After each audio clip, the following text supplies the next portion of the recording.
श्रीमद् भागवत महापुराण तृतीय स्कंद पहला अध्याय। उद्धव और विदुर की भेंट। श्री सुखदेव जी ने कहा, परीक्षित, जो बात तुमने पूछी है वही पूर्व काल में अपने सुख समृद्धि से पूर्व घर को छोड़कर वन में गए हुए विदुर जी ने भगवान मैत्रेय जी से पूछी थी।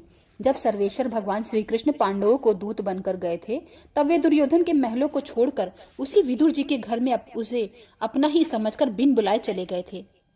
राजा परीक्षित ने पूछा, प्रभु, यह तो बतलाइए कि भगवान मैत्रेय के साथ विदुर जी का समागम कहाँ और किस समय हुआ था।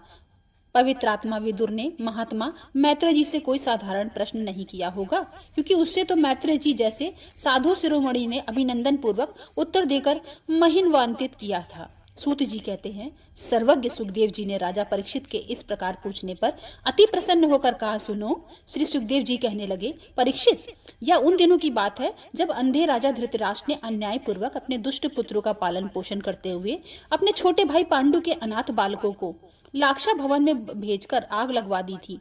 जब उनकी पुत्र वधु और महाराज युधिष्ठिर की पटरानी द्रौपदी के केश दुशासन ने भरी सभा में खींचे, उस समय द्रौपदी की आंखों से आंसुओं की धारा बह चली और उस प्रवाह से उसके वक्षस्थल पर लगा हुआ केसर भी बह चला।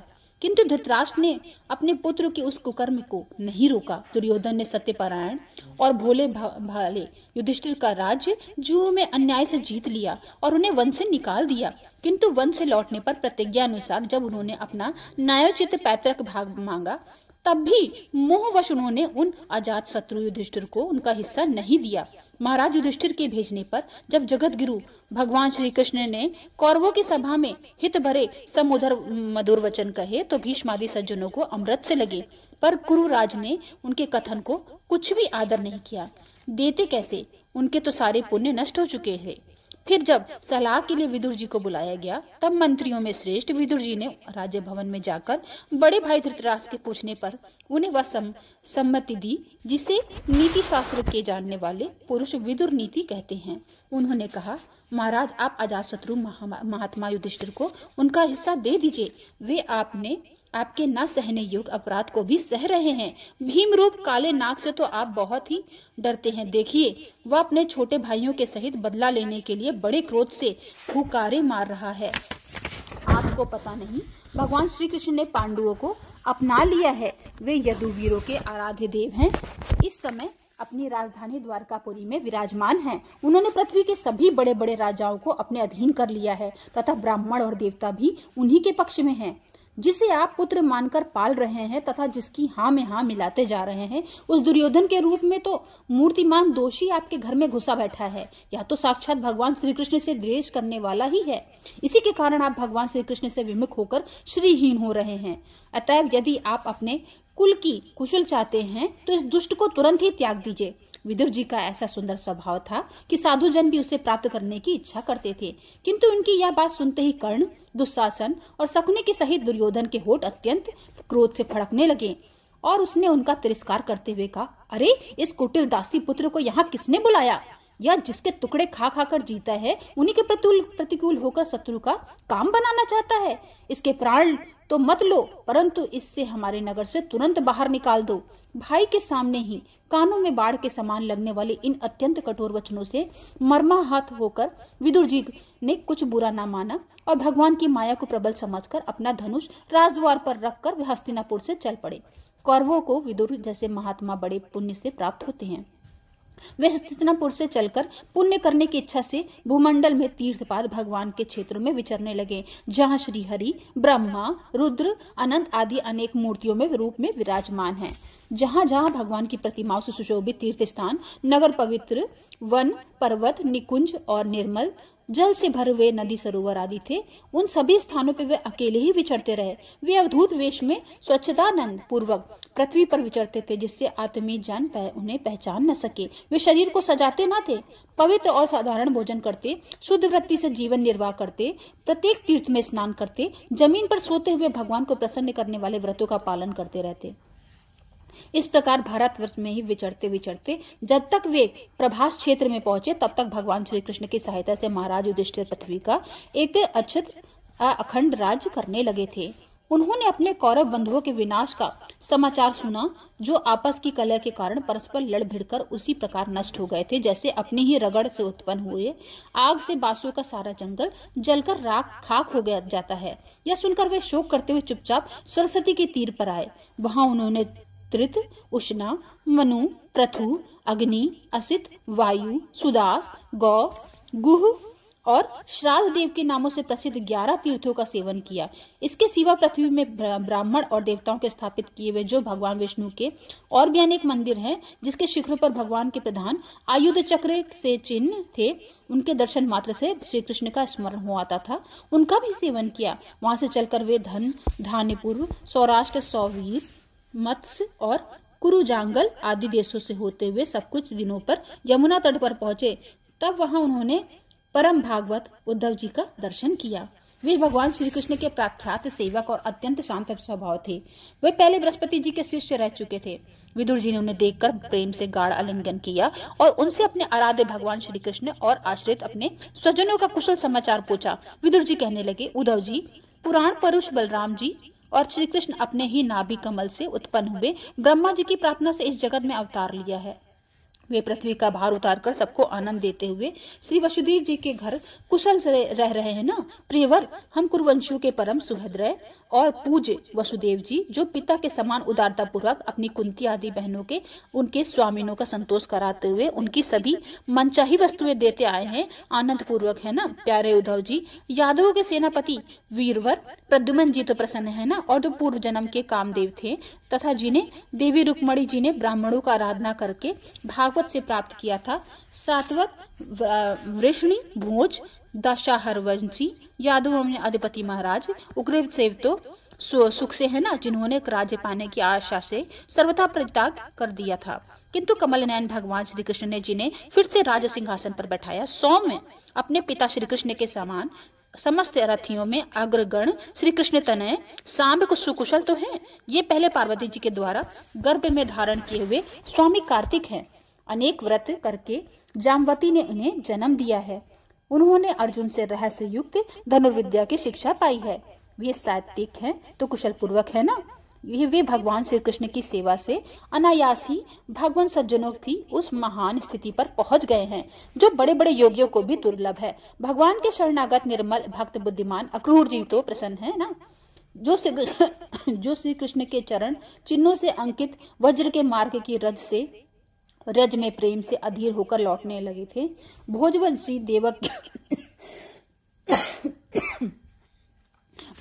देवक के पुत्री देवकी जी अच्छी तरह है ना, जो देव माता अदिति के समान ही साक्षात विष्णु भगवान की माता हैं, जैसे वेदरतई यज्ञ विस्तार रूप अर्थ को अपने मंत्रों में धारण किए रहती हैं, उसी प्रकार उन्होंने भगवान श्री कृष्ण को अपने गर्भ में धारण किया था। आप भक्तजनों की कामनाएं पूर्ण करने वाले भगवान अनिरुद्ध जी सुखपूर्वक तो है ना, जिन्हें शास्त्र वेदों के आदि कारण और अंतकरण चतुष्ट के चौथे अंश मन के अधिष्ठता बतलाते हैं। सौम्य स्वभाव उद्धव जी अपने हृदयेश्वर भगवान श्री कृष्ण का अन्यन भाव से अनुसरण करने वाले, जो हृदय सत्य भामानंदन चारुदेश और गद आदि अन्य भगवान के पुत्र हैं, वे सब सुख कुशल पूर्वक है ना। महाराज युधिष्ठिर अपने अर्जुन और श्री कृष्ण रूप दोनों भुजाओं की सहायता से धर्म मर्यादा का न्यायपूर्वक पालन करते हैं ना। मैं दानव की बनाई हुई सभा में इनके राज्य वैभव और दबदबे को देखकर दुर्योधनों को बड़ा डाह हुआ था। अपराधियों के प्रति अत्यंत सहिंसु में भीमसेन ने सर्प के समान दीर्घकालीन क्रोध को छोड़ दिया है क्या। जब वे गदा युद्ध में तरह तरह के पैतरे बदलते थे, तब उनके पैरों की धमक से धरती डोलने लगती थी।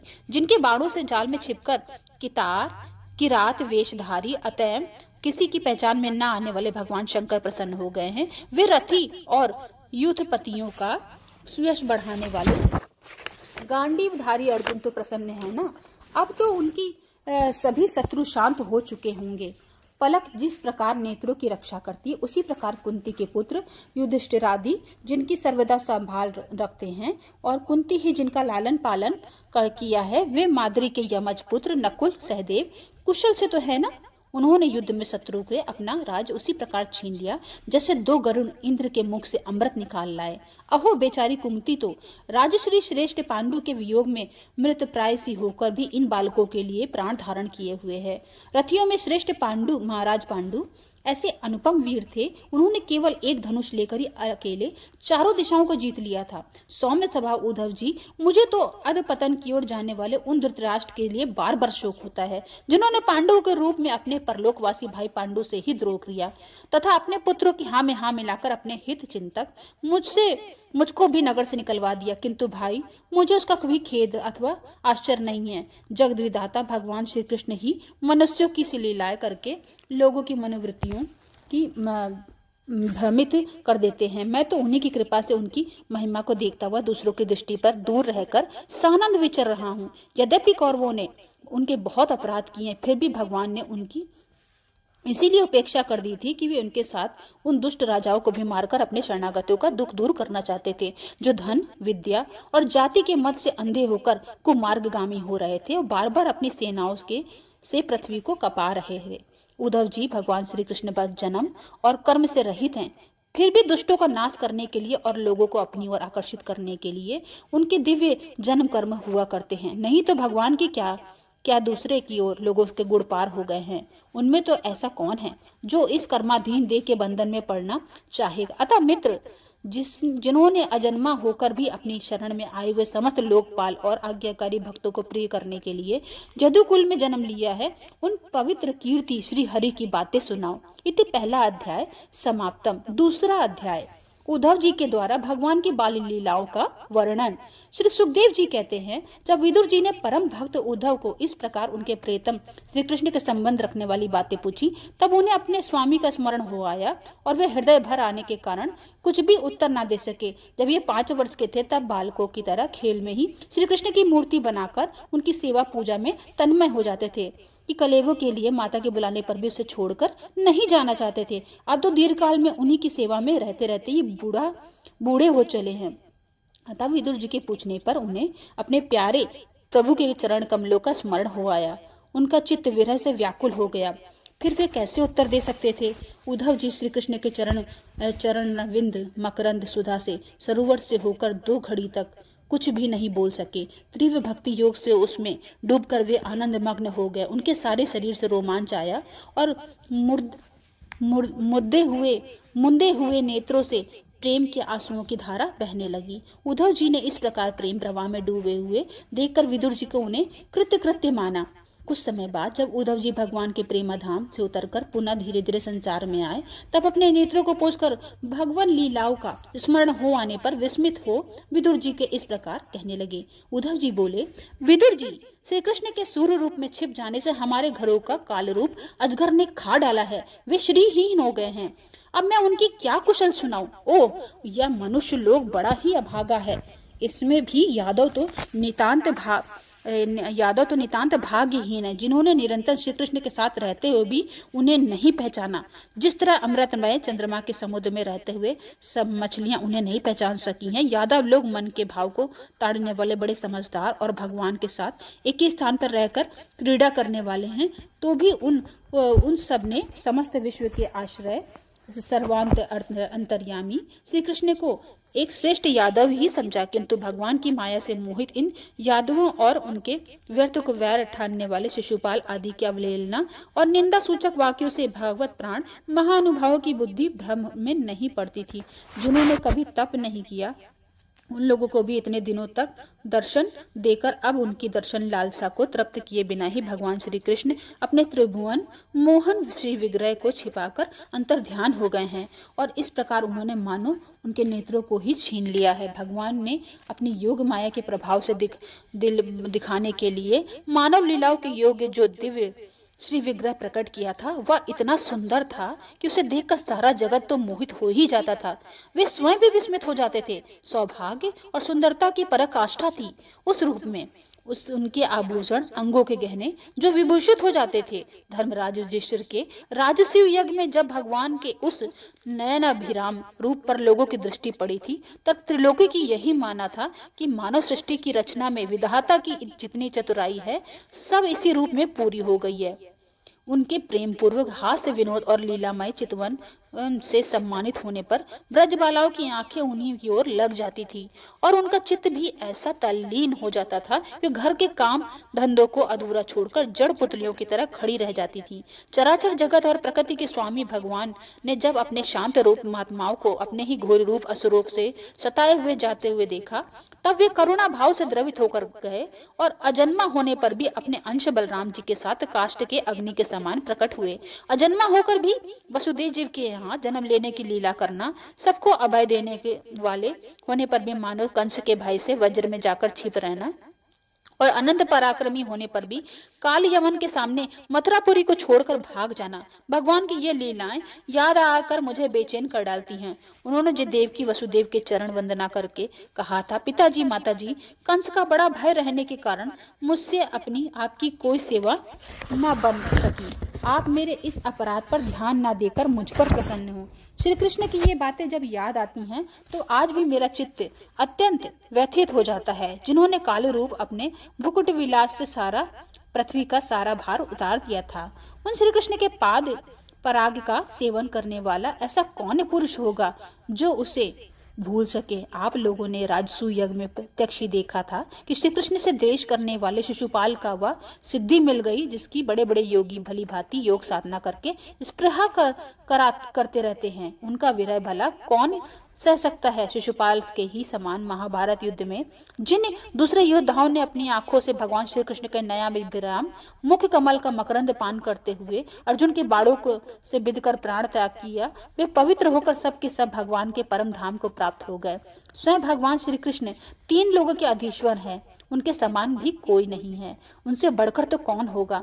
वे अपने स्वतः सिद्ध ऐश्वर्य से ही सर्वदा पूर्ण काम है। इंद्रादि असंख्य लोकपालगण नाना प्रकार की भेंटें लाकर अपने अपने मुकुटों के अग्रभाग से उनके चरण रखने की चौकी को प्रणाम किया करते हैं। विदुर जी, वे तो भगवान श्री कृष्ण राज सिंहासन पर बैठे हुए उग्रसेन के सामने खड़े होकर निवेदन करते हैं, देव हमारी प्रार्थना सुनिए। उनके इस सेवा भाव की याद आते ही हम जैसे सेवकों का चित्त अत्यंत व्यथित हो जाता है। पापनी पूतना ने अपने स्तनों में हलाहल विष लगाकर श्री कृष्ण को मार डालने की नियत से उन्हें दूध पिलाया था। उसको श्री भगवान ने वह परम गति जी जो धायकों को मिलनी चाहिए। उस भगवान श्री कृष्ण के अतिरिक्त और कौन दयालु है जिसकी शरण ग्रहण करें। मैं असुरों को श्री भगवान का भक्त समझता हूँ, क्योंकि वैर भाव जनित क्रोध के कारण उनका चित्त सदा श्री कृष्ण में लगा रहता है और उन्हें रणभूमि में सुदर्शन चक्रधारी भगवान के कंधे पर चढ़ाकर झपटते हुए गरुड़ जी के दर्शन हुआ करते थे।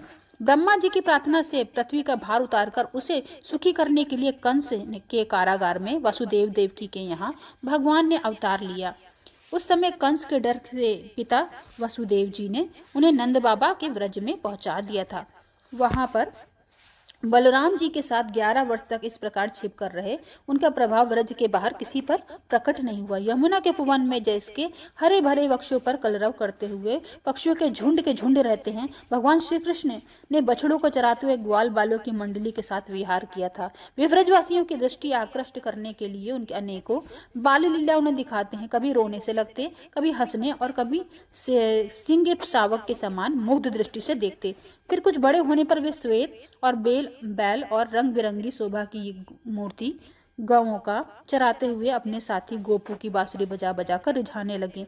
इसी समय जब कंस ने उन्हें मारने के लिए बहुत से मायावी और मनमाना रूप धारण करने वाले राक्षस भेजे, तब उनको खेल ही खेल में भगवान ने मार डाला। जैसे बालक खिलौनों का तोड़ फोड़ डालता है, कालिया नाग के दमन करके विष मिला हुआ जल पीने से मरे हुए ग्वाल बालों और गौओं को जीवित करके उन्हें कलिय दह का निर्दोष जल पीने की सुविधा कर दी। भगवान श्री कृष्ण ने बड़े हुए धन का सदव्यय करने की इच्छा से श्रेष्ठ ब्राह्मणों के द्वारा नंद बाबा से गोवर्धन पूजा रूप गोयज्ञ करवाया। भद्र इसे अपना मानभंग होने के कारण जब इंद्र ने क्रोधित होकर वह व्रज का विनाश करने के लिए मूसलधार जल बरसाना आरंभ किया, तब भगवान ने करुणावश खेली खेल में छत्ते के समान गोवर्धन पर्वत को उठा लिया और अत्यंत घबराए हुए ब्रजवासियों की तथा उनके पशुओं की रक्षा की। संध्या के समय जब सारे वृंदावन में शरद के चंद्रमा की चांदनी छिटक आ जाती तब श्री कृष्ण उसका सम्मान करते हुए मधुर गान करते और गोपियों के मंडल की शोभा बढ़ाते हुए उनके साथ रास विहार करते। इति द्वितीय अध्याय समाप्तम।